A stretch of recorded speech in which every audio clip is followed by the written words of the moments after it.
Senior advisor to the Trump 2020 campaign, Katrina Pierson, and former White House communications director and the author of Trump, the Blue-Collar President, Anthony Scaramucci, who is wearing a white collar. I think that was a wardrobe malfunction. No, it's the closest that the president ever got to a blue collar or a shirt like this. But okay, anyway. It's a great title, though. Anyway, looking very sharp. So the president down there in Florida, and I have to say, he has really left it all out on the field if we're going to go with the sports analogies. And Bobby Ballin, rally after rally after rally, and they have history against him. They have a special counsel. They have a media against him. If they do not win the House, it's not for a lack of trying and effort on the president's part, Anthony. I agree with that, and there's a former hedge fund manager that I know named Robert Rodano who had the polling right in 2016 is calling for the Republicans to keep the House. So we'll have to see what happens, but he thinks that the way these polls are done today, there's a little bit of the Bradley effect where people are not going to tell you that they're voting for the Republicans, but in fact they are. And then they're not really administered right in terms of the anonymity of the polling. So let's see what happens. But there are people out there that think that they're going to keep the House, and so that would be big. So your hedge fund buddy, the guy that nailed it in 2016, is saying the same analytics hold true right now. Correct. Is that there's a silent majority out there who doesn't necessarily talk to pollsters and that don't express their love for Donald Trump that vociferously, but when they get behind the ballot box, the secret ballot, they're going to crank that lever. Katrina, would you agree with that? Oh, I absolutely agree. So you're saying they're keeping the House? I think there's a very good chance that they could keep the House. As you mentioned, the historical context, we had record number of retirements. Everything is against the party this time. But aside from the people who aren't possibly telling the pollsters exactly what they think, there are so many people all across this country. I've been out there, Jesse. They're telling me, you know, I wasn't on board for President Trump at first, but man, he's doing a good job. There's going to be new supporters for Donald Trump out there. So you're saying he's adding new voters from the last time around? He's absolutely adding new voters. Is that because, do you think, of the economy? Is that because they've warmed personally to his style? What do you attribute that to? Because you've been out there. I'm holed up in the studio all day. I don't go out in the fields anymore. I think it's a little bit of both, to be honest with you. I think, you know, this whole Russia hoax, people see that there's been a huge injustice to this family, not just the president himself. They see innocent bystanders, people that just took the job, that are, you know, publicly assassinated, their characters, their livelihoods. And people at home are seeing this and they don't like it. And they see the president is doing a great job with the economy, his platform, keeping his promises. People aren't used to politicians keeping their promises and fighting back, even against their own party when necessary. Yeah. Well, I mean, he's been the victim of a huge injustice when you think about Spygate and all the things like the media that they throw at him, and the Kavanaugh situation reinvigorated that injustice that was served upon that man. Let's listen again to the president, who's back behind the lectern. Hear what he has to say. And by the way, you have a very good attorney general right now. You know that, right? Pam. Is Pam great? You like Pam, right, Ash? Okay, then I like you, Ashley. Good luck. I hear you're doing well. Good luck. Very important position.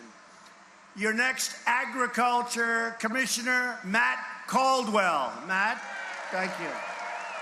Great, Matt. Thank you. Florida CFO, Jimmy Patronis. Good luck, Jimmy. Good job. Good job, fellas. And congressmen that helped me so much. They're always with us. They're always fighting for us, and they win. They know how to win, like Bobby. They know how to win. Neil Dunn and Matt Gaetz. Thank you. Thanks. Thanks, Neil. Thanks, Matt. Great people. So if you don't want to be saying Speaker Pelosi for the next 2 years, vote for Neil and Matt. I hear they're doing pretty well. But never assume, please go out and vote. They've heard that before in this business, right? They're doing well. We don't have to go out and vote. You have that, and then you have suppression, where they suppress the polls. You don't bother to go out and vote. But that didn't happen with us 2 years ago, did it? Huh? That didn't happen. One of the most exciting days in political history. But honestly, one of the highest rated nights in the history of television. A lot of good things happened. But most importantly, what we did is we won, and we won for incredible people in this country, incredible people. They got what they wanted, and we are producing, and we did it together. I didn't do it. We all did it together. This Tuesday, the people of Florida are going to head to the polls to elect an incredible new senator. As your governor, Rick Scott, cut your taxes massively by billions of dollars. Think of it. Okay, there's President Trump touting Rick Scott, the governor right now, who's running against, I think, what's this guy, the Democrat Nelson, that comes up every 6 years? He wants to be senator again, and then you don't hear from him another 6 years. And that's a tight race. That's dead even. But, Anthony, I wanted to ask you, the president's closing message seems to be beating the immigration drum. But, he's got the Kavanaugh bounce. He has, ISIS has been annihilated. But the economy, this economy is white hot right now. Wage growth is at record highs. There's great paying jobs out there. And we're going to see 3% GDP for the year. Is the economy what's kind of keeping the blue wave at bay, in your opinion? Well, I think the economy does do that, but I think what the president's worried about is that there's some complacency with all of that good news and prosperity.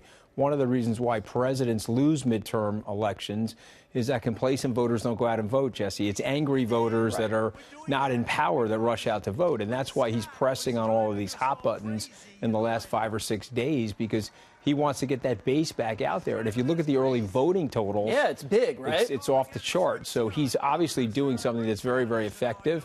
And I don't remember President Obama barnstorming like this, or George W. Bush barnstorming like this. And so it's a new strategy. People 50 years from now are going to study what he's doing.